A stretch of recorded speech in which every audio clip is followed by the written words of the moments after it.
국민 여러분 안녕하세요. 강성입니다.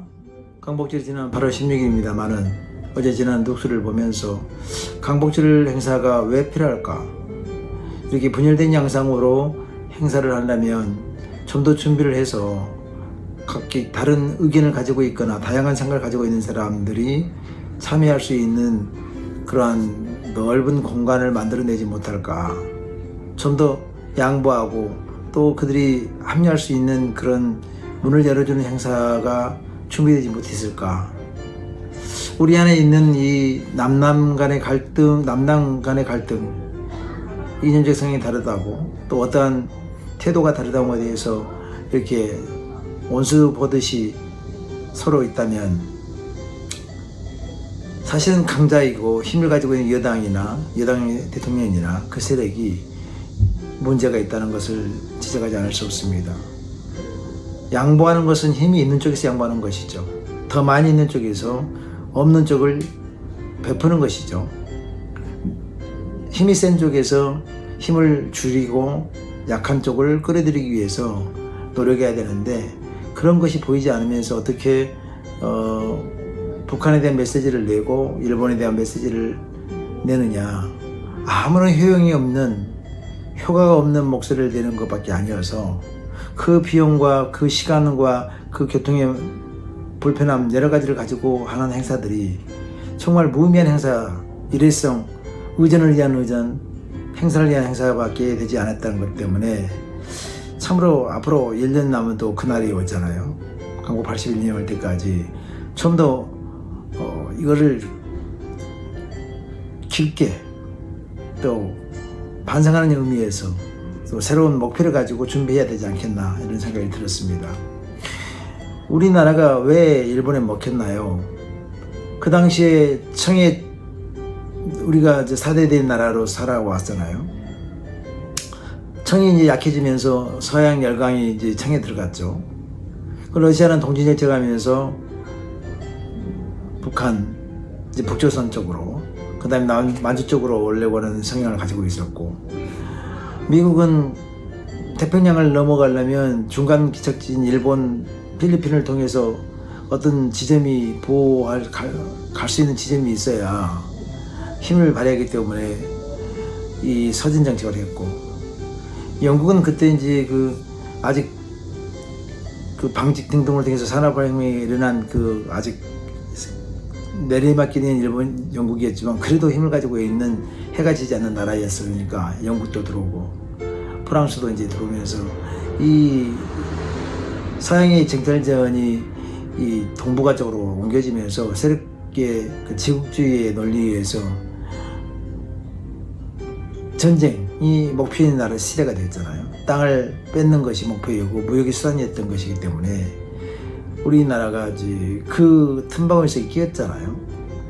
열강은 칼을 갈고 어떻게 이 땅을 먹을지 또 어떤 땅을 먹을 것인지 이렇게 고민하고 있고 그들의 내부적인 정치가 강경파가 있고 원화파가 있었지만 군비락장하는 군의 세력이 세니까 전쟁이 필요하고 확장 정책을 펴야만 되기 때문에 그래야 군 입금이 커지잖아요. 그래서 일본에서도 군 천황과 이제 쇼군 막부가 이렇게 부딪힌 것을 에도 시대를 청산하고 막부 시대를 청산하면서 천황 이제 집권 강력한 메이주신으로 천황이 강력해졌잖아요.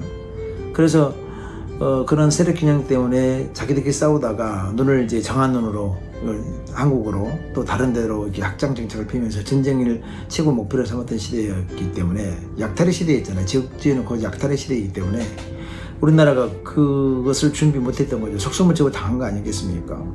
거의 20년 가까이를 다 준비하고 있는데 우리는 눈먼 보산처럼 열강이 움직이고 있는 국제 정서를 인터내셔널 폴리시를 전혀 감지 못한 상태로 있었죠. 그러니 준비된 자에게 우리가 먹힐 수밖에 없잖아요.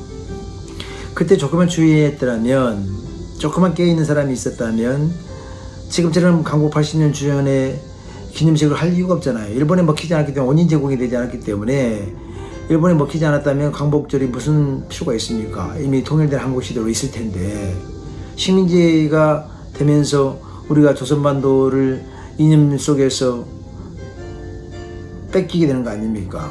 열강의 각축전 속에서. 그러니까 역사는 우연이 없고 또 그 이미 지난 역사지만 이것을 상기하면서 앞으로의 역사를 우리가 어떻게 주도적으로 이끌고 갈 수 있느냐, 이 문제를 생각하지 않을 수 없었습니다. 그런데 불구하고 요새 보이는 지나온 시간들, 며칠 동안의 그 일들의 행사를 보면 아직도 멀었구나. 우리는 우리의 행사를 뿐이지 나와 다른 국민 한 사람도 수용하지 못하면서, 여러분, 야당도 국민입니다. 국민이라는 전제가 더 큰 거죠. 그런데 국민을 인정하지 않고 적으로 인정한다면, 원수로 한다면 어떻게 이 문제를 풀 수 있겠습니까? 물론 국민의힘이 문제가 있지요. 그렇지만 더 큰 문제는 집권여당과 대통령의 주 세력들이 이 문제를 풀어가려고 하지 않구나. 그것이 우리의 불안함 아닐까 싶습니다. 여러분, 국민 지도자의 무능은 국민의 짐이 되고 국민의 피와 눈물을 쏟게 합니다. 우리 역사상 그래왔지 않습니까? 전쟁의 역사 속에 우리가 한동안 휩쓸렸나요? 결국 가장 많은 피와 눈물을 흘리는 것은 가장 약한 우리 백성들, 국민들이었지 않습니까? 지도자의 무능은 반드시 국민의 짐으로 옵니다. 이것을 꼭 생각해야 합니다. 선거 때마다 이걸 생각해서 유능하고 또 정말 국민의 삶 속에서 국민을 아끼고 사랑할 수 있는 태도를 가지고 있는 자들이 정치 세력으로 키워질 수 있도록 준비하는 우리가 돼야 되지 않겠습니까?